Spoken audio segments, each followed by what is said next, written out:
How to say no, లేదు కాదు అని చెప్పడం ఎలా?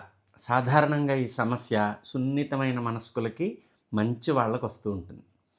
లేదు అని చెప్తే వాడు బాధపడతాడేమో, ఒకవేళ నేను చేస్తాను అని చెప్తే అది నాకు సాధ్యమయ్యే విషయమూ కాదు. ఇలా ఏమీ చెప్పలేకపోతారు వాళ్ళు.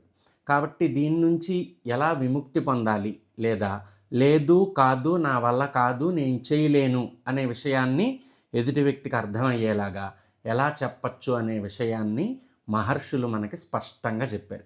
దాందే ఉందండి, మీరు చెప్పేవన్నీ బాడీ లాంగ్వేజ్ కదా అని అంటే, ఆ బాడీ లాంగ్వేజ్తో ఇలా లేదు కాదు అని చెప్పచ్చు అని వేల సంవత్సరాల క్రితమే చెప్పిన మహర్షులకి నమస్కరించుకోవాలి. చూడండి ఏం చెప్తున్నారు, అడిగిన వెంటనే మౌనం, మౌనంగా ఉండొచ్చుట.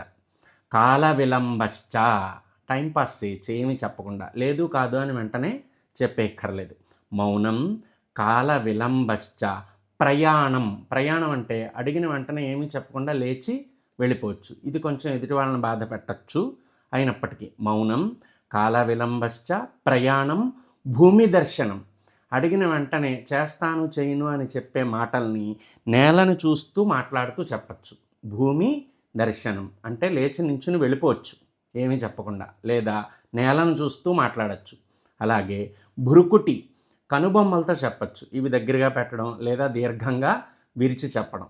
అలాగే భృకుటి, అన్యముఖి. అన్యముఖి అంటే ఎటేటో చూసి మాట్లాడడం. ఈ విధంగా 6 విధాలుగా వార్త నకార షడ్విధ స్మృత, ఈ 6 పద్ధతుల్లో లేదు కాదు అని ఎదుటి వ్యక్తికి చెప్పకుండా మనం అర్థమయ్యేలా చెప్పచ్చు అని మహర్షులు శాస్త్రాల్లో చెప్పారు.